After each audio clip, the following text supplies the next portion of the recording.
1 Samuel 13. Saul was 30 years old when he began to reign, and he reigned 42 years over Israel. And Saul chose for himself 3,000 men of Israel, of which 2,000 were with Saul in Michmash and in the hill country of Bethel, while 1,000 were with Jonathan at Gibeah of Benjamin. But he sent away the rest of the people, each to his tent. And Jonathan struck the garrison of the Philistines that was in Geba, and the Philistines heard of it. Then Saul blew the trumpet throughout the land, saying, "Let the Hebrews hear."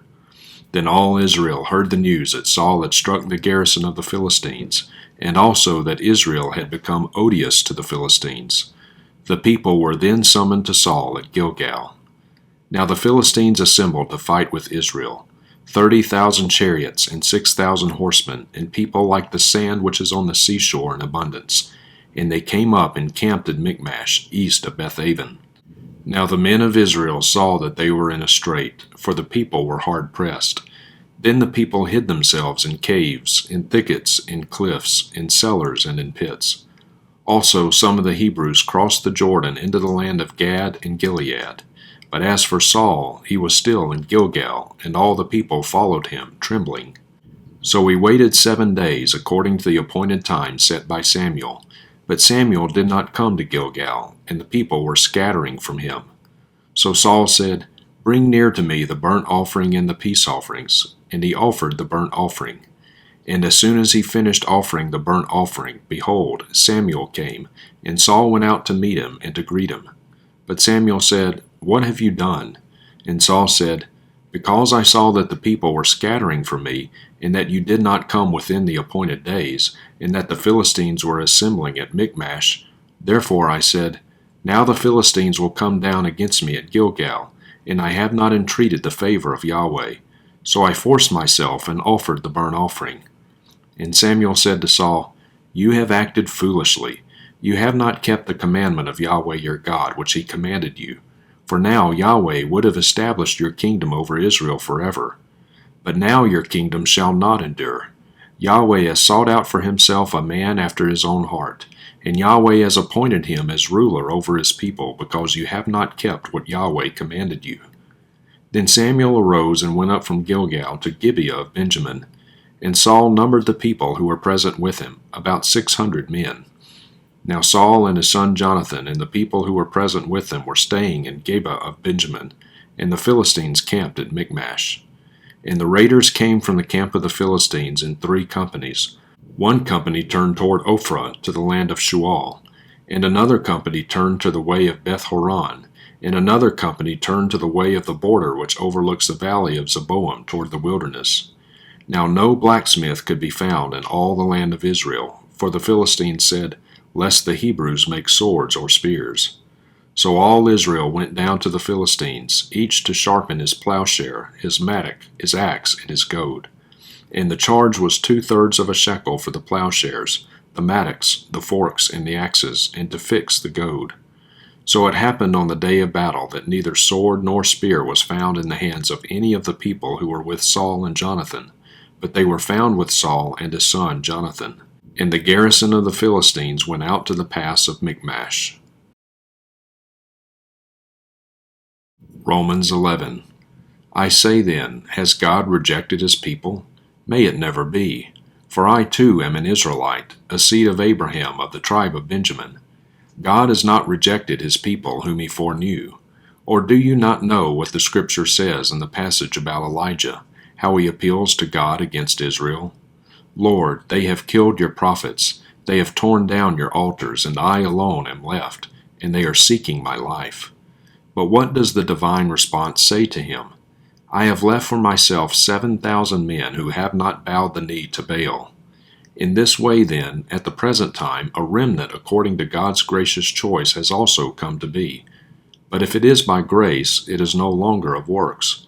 Otherwise, grace is no longer grace. What then? What Israel is seeking it has not obtained, but the chosen obtained it, and the rest were hardened. Just as it is written, God gave them a spirit of stupor, eyes to see not, and ears to hear not, down to this very day. And David says, "Let their table become a snare and a trap, and a stumbling block and a retribution to them. Let their eyes be darkened to see not, and bend their backs forever. I say then, did they stumble so as to fall? May it never be. But by their transgression salvation has come to the Gentiles, to make them jealous. Now if their transgression is riches for the world, and their failure is riches for the Gentiles, how much more will their fullness be? But I am speaking to you who are Gentiles. Inasmuch then as I am an apostle of Gentiles, I magnify my ministry, if somehow I might move to jealousy my fellow countrymen and save some of them. For if their rejection is the reconciliation of the world, what will their acceptance be but life from the dead? And if the first piece of dough is holy, the lump is also, and if the root is holy, the branches are too. But if some of the branches were broken off, and you, being a wild olive, were grafted in among them and became a partaker with them of the rich root of the olive tree, do not boast against the branches. But if you do boast against them, remember that it is not you who supports the root, but the root supports you. You will say then, branches were broken off so that I might be grafted in. Quite right. They were broken off for their unbelief, but you stand by your faith. Do not be haughty, but fear. For if God did not spare the natural branches, he will not spare you either. Behold then the kindness and severity of God. To those who fell, severity, but to you God's kindness, if you continue in his kindness. Otherwise you also will be cut off. And they also, if they do not continue in their unbelief, will be grafted in. For God is able to graft them in again. For if you are cut off from what is by nature a wild olive tree, and were grafted contrary to nature into a cultivated olive tree, how much more will these who are the natural branches be grafted into their own olive tree? For I do not want you, brothers, to be uninformed of this mystery, so that you will not be wise in your own estimation, that a partial hardening has happened to Israel until the fullness of the Gentiles has come in. And so all Israel will be saved, just as it is written, the deliverer will come from Zion, he will remove ungodliness from Jacob. And this is my covenant with them, when I take away their sins. From the standpoint of the gospel, they are enemies for your sake, but from the standpoint of God's choice, they are beloved for the sake of the fathers. For the gifts and the calling of God are irrevocable. For just as you once were disobedient to God, but now have been shown mercy because of their disobedience, so these also now have been disobedient, that because of the mercy shown to you, they also may now be shown mercy. For God has shut up all in disobedience, so that he may show mercy to all. Oh, the depth of the riches and wisdom and knowledge of God! How unsearchable are his judgments and unfathomable his ways! For who has known the mind of the Lord, or who became his counselor? Or who has first given to him that it might be repaid to him? For from him and through him and to him are all things. To him be the glory forever. Amen. Jeremiah 50. The word which Yahweh spoke concerning Babylon, the land of the Chaldeans, by the hand of Jeremiah the prophet. Declare and make it heard among the nations.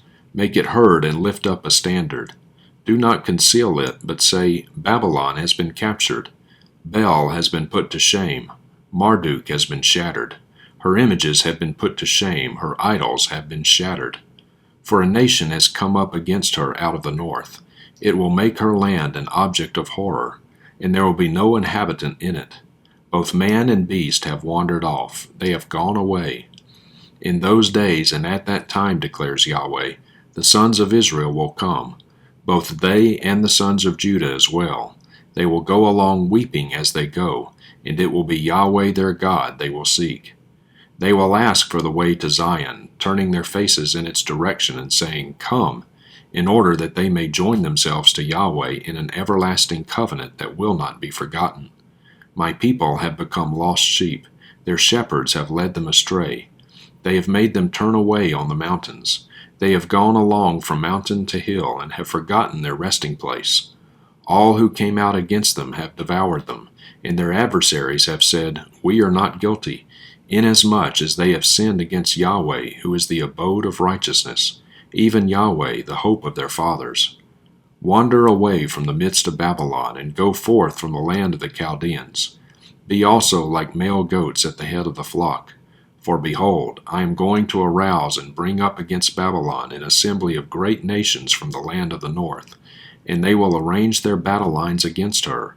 From there she will be taken captive. Their arrows will be like a warrior who makes one childless, who does not return empty-handed. Chaldea will become spoil. All who take her spoil will have enough, declares Yahweh. Because you are glad, because you exult, O you who plunder my inheritance, because you skip about like a threshing heifer, and neigh like valiant steeds, your mother will be greatly ashamed. She who gave you birth will be humiliated. Behold, she will be the least of the nations, a wilderness, a parched land, and a desert. Because of the wrath of Yahweh she will not be inhabited, but she will be completely desolate. Everyone who passes by Babylon will be in desolation, and will hiss because of all her wounds. Arrange your battle lines against Babylon on every side, all you who bend the bow. Shoot at her. Do not be sparing with your arrows, for she has sinned against Yahweh. Raise a loud shout against her on every side. She has given herself up. Her pillars have fallen. Her walls have been pulled down. For this is the vengeance of Yahweh. Take vengeance on her. As she has done to others, so do to her.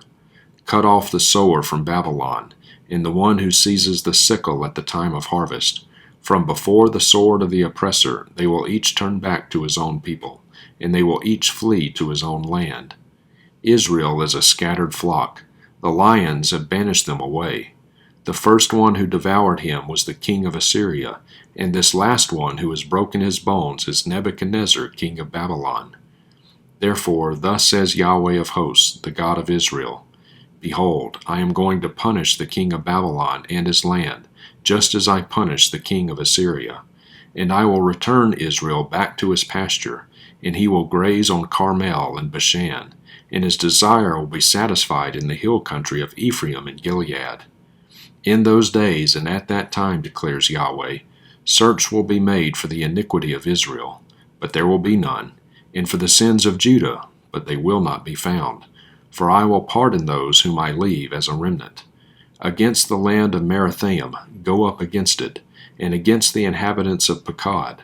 Put them to the sword and devote them to destruction, declares Yahweh, and do according to all that I have commanded you. The noise of battle is in the land, and great destruction. How the hammer of the whole earth has been cut in pieces and broken. How Babylon has become an object of horror among the nations. I set a snare for you, and you were also caught, O Babylon. But you yourself did not know. You have been found and also seized, because you have engaged in conflict with Yahweh. Yahweh has opened his armory, and has brought forth the weapons of his indignation. For it is a work of Lord Yahweh of hosts in the land of the Chaldeans. Come to her from the farthest border, open up her barns, pile her up like heaps, and devote her to destruction. Let nothing of her remain. Put all her young bulls to the sword, let them go down to the slaughter. Woe be upon them, for their day has come, the time of their punishment. There is a sound of those who flee and escape from the land of Babylon, to declare in Zion the vengeance of Yahweh our God, vengeance for his temple. Summon many against Babylon, all those who bend the bow. Encamp against her on every side, let there be no escape. Repay her according to her work, according to all that she has done, so do to her. For she has become arrogant against Yahweh, against the Holy One of Israel. Therefore her young men will fall in her open squares, and all her men of war will be silenced in that day, declares Yahweh. Behold, I am against you, O arrogant one, declares Lord Yahweh of hosts. For your day is come, the time when I will punish you. The arrogant one will stumble and fall, with no one to raise him up, and I will set fire to his cities, and it will devour him on every side. Thus says Yahweh of hosts, the sons of Israel are oppressed, and the sons of Judah as well.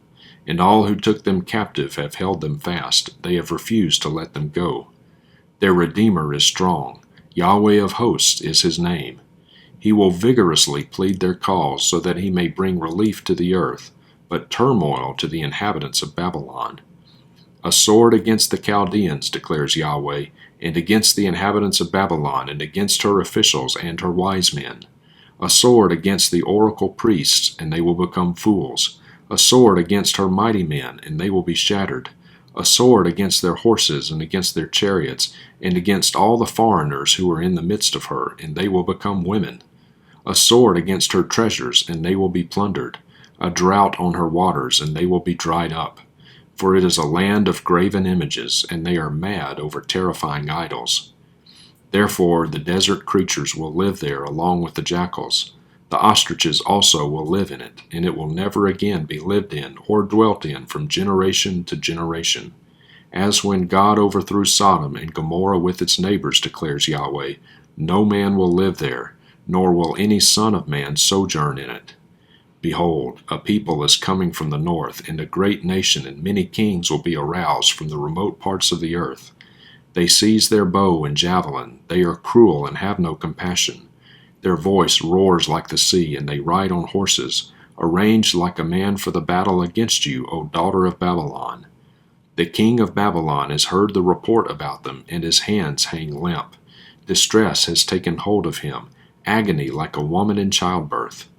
Behold, one will come up like a lion from the thicket of the Jordan to an enduring pasture.